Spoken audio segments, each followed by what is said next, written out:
इस वक्त मैं आईएमसी के एलोवेरा फार्म हाउस से थोड़ी ही दूरी पर हूँ और आप सभी को लेकर चलने वाली हूँ एक ऐसी कमाल की जर्नी पर, एक कभी न भूलने वाली यात्रा पर। तो चलिए मेरे साथ और तैयार हो जाइए एक यादगार सफर के लिए। दोस्तों, अब हम पहुँच चुके हैं आईएमसी के एलोवेरा फार्म में और मैं आपको बताना चाहती हूँ कि आईएमसी का एलोवेरा फार्म मेन रोड से 1 किलोमीटर अंदर है। ये 1 किलोमीटर अंदर इसलिए है ताकि वहाँ किसी भी तरह का कोई भी पोल्यूशन ना पहुँच सके और आईएमसी के एलोवेरा को किसी भी तरह का कोई भी नुकसान न हो। तो चलिए मेरे साथ और मैं ले चलती हूँ आप सभी को आईएमसी के एलोवेरा फार्म में। आइए दोस्तों, मैं आप सभी को बताना चाहती हूँ कि इस वक्त मैं आईएमसी एलोवेरा फार्म के मेन गेट पर खड़ी हूँ। जी हाँ, अंदर चलते ही आपको बाहरी दुनिया से एक अलग ही नजारा देखने को मिलता है। यहाँ न सिर्फ एलोवेरा की खेती ऑर्गेनिक तरीके से की जाती है, बल्कि अंदर जितने भी किसान व उनके परिवार रहते हैं उनके लिए जो भी अन्न व सब्जियाँ उगाई जाती हैं, वो भी 100% जैविक हैं। यानी गेट के अंदर किसी भी प्रकार की केमिकल, रसायन व अप्राकृतिक खाद की एंट्री ही मना है। दोस्तों, इस वक्त मैं आईएमसी एलोवेरा फार्म के मेन गेट से पहुंचकर सीधे पहुंच चुकी हूं आईएमसी एलोवेरा फार्म में। अगर आप मेरी दाईं तरफ देखते हैं तो आपको ज्वार की फसल नजर आएगी और साथ ही अगर आप मेरी बाईं तरफ देखते हैं तो आपको बरसिम की फसल नजर आएगी, जो कि खास तौर पर गाय के चारे के लिए उगाई जाती है और इसका खास ध्यान रखा जाता है हमारे आईएमसी एलोवेरा फार्म्स में रह रहे किसानों के द्वारा, जो खास तौर पर इस बात का ध्यान रखते हैं कि इन सभी फसलों पे किसी भी तरह का कोई भी पेस्टिसाइड या केमिकल का इस्तेमाल न हो। और दोस्तों, इसके बाद अगर आप नजर घुमाते हैं, पीछे देखेंगे एक खाली फील्ड। इस फील्ड पर गेहूं की खेती होती है जो कि अभी कट चुकी है। और अगर आप चारों ओर नजर घुमाते हैं तो आपको दिखेगा कि कितनी खूबसूरती से फव्वारे चल रहे हैं। तो चलिए दोस्तों, इसके बाद मैं आपको ले चलती हूँ एक ऐसी जगह पर जहाँ पर हमारे पशुओं का पालन पोषण होता है, यानी कि हमारे पशुओं के तबेले में। चलिए मेरे साथ। दोस्तों, इस वक्त मैं उस जगह पर मौजूद हूँ जहाँ पर गाय बांधी जाती है। इन पशुओं को यहाँ पर इसलिए रखा जाता है ताकि इनके गोबर से जो खाद बने उसे हम आईएमसी के एलोवेरा फील्ड में इस्तेमाल कर सकें। हम केचुओं द्वारा वर्मी कंपोस्ट खाद तैयार करते हैं, जो कि पीछे कंपोस्ट हाउस में मौजूद है।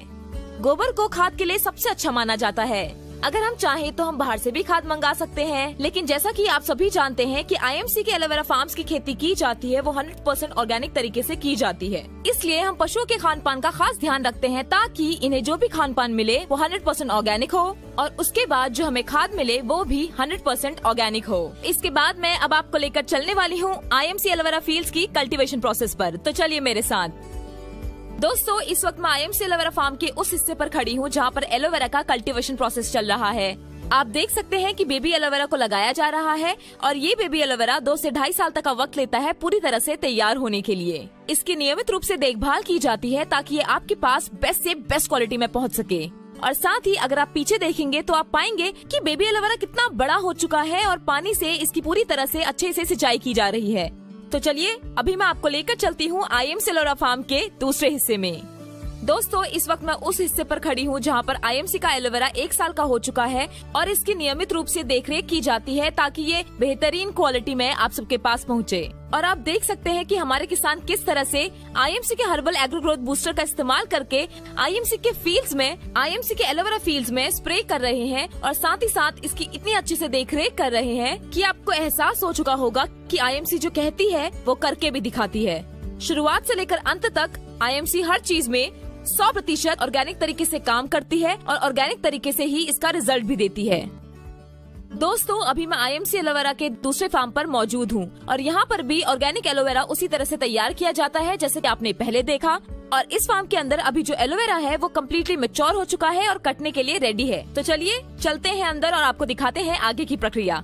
आप देख रहे हैं कि कितना खूबसूरत नजारा है। चारों तरफ इतनी हरियाली है कि दिल खुश हो जाता है।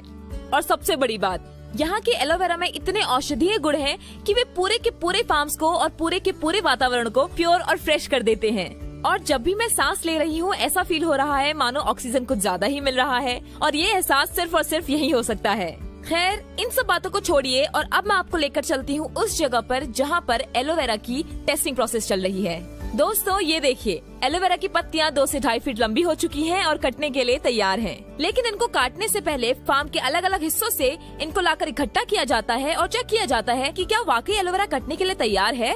और साथ ही साथ मैं आपको ये भी बताना चाहूंगी कि एलोवेरा को काटने से 2 दिन पहले 6 से 8 घंटे तक इनमें लगातार पानी दिया जाता है ताकि काटने के बाद एलोवेरा हरा भरा और फ्रेश रहे। जैसे कि आप मेरे पीछे देख रहे हैं, फव्वारे चल रहे हैं और ये फव्वारे इसलिए चल रहे हैं क्योंकि 2 दिन बाद इन खेतों की कटाई होने वाली है और इन पूरे फार्म्स को कटने में कम से कम 20-25 दिन का टाइम लगता है। दोस्तों ये देखिए, इन एलोवेरा की पत्तियों को फार्म के अलग अलग हिस्सों से लाकर चेक किया जा रहा है कि क्या ये वाकई कटने को तैयार है। और साथ ही साथ मैं आपको ये भी बताना चाहूंगी कि इन एलोवेरा की पत्तियों की हाइट 2 से 2.5 फीट है और साथ ही साथ इनका वजन 700 से 800 ग्राम है।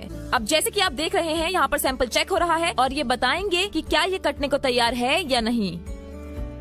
तो देखिए, इन्होंने इशारा किया कि ये कटने के लिए तैयार है। अब बाकी हम आपको उस जगह पर लेकर चलते हैं जहाँ पर एलोवेरा का कटिंग प्रोसेस चल रहा है। तो चलिए मेरे साथ। तो दोस्तों, जैसा कि आपने देखा कि एलोवेरा को काटने का ऑर्डर दे दिया गया है और साथ ही साथ यहाँ पर एलोवेरा को काटने का प्रोसेस शुरू हो चुका है। इसे काटने के लिए एक खास महारत की जरूरत होती है, जैसे कि निश्चित दूरी पर जमीन से थोड़ा सा ऊपर चाकू की तेज धार के साथ इसे काटा जाता है और फिर बॉक्सेस में भरकर इसे पिकअप वैन तक पहुँचाया जाता है लोडिंग के लिए। और हमारे साथ यहाँ पर खास एक्सपर्ट भी मौजूद हैं जो इस बात की देखरेख करते हैं कि एलोवेरा सही ढंग से कटे और IMC फैक्ट्री तक एकदम सही ढंग से पहुँचे, ताकि आपके पास सही सलामत पहुँच सके। आप देख सकते हैं मेरे पीछे लोडिंग का प्रोसेस चल रहा है। एलोवेरा को काट कर ट्रक में भरा जा रहा है और इसके बाद ये सीधा पहुंच जाएगा IMC फैक्ट्री हरिद्वार, जहां पर इस एलोवेरा को IMC के प्रोडक्ट्स में इस्तेमाल किया जाएगा। दोस्तों, पहले मैं जब भी कभी IMC के प्रोडक्ट्स को देखा करती थी, एक बात हमेशा मेरे दिमाग में आती थी कि IMC अपने हर प्रोडक्ट में एलो शब्द का इस्तेमाल करता है, यानी कि IMC अपने हर प्रोडक्ट में एलोवेरा का इस्तेमाल करता है। तो आखिर IMC के पास इतना एलोवेरा आता कहां से है? लेकिन इन फार्म्स को देखने के बाद मुझे मेरे सारे सवालों का जवाब मिल चुका है। ये इतने विशाल और हैरान कर देने वाले हैं कि IMC और उनके प्रोडक्ट्स की तारीफ करने के लिए मेरे पास लफ्ज कम पड़ रहे हैं। तो आज हमने IMC के दोनों फार्म्स में एलोवेरा लगने से लेकर मैच्योर होकर एलोवेरा कटने तक का पूरा प्रोसेस देखा। ये पूरा प्रोसेस बड़े ही ऑर्गेनिक तरीके से किया जाता है।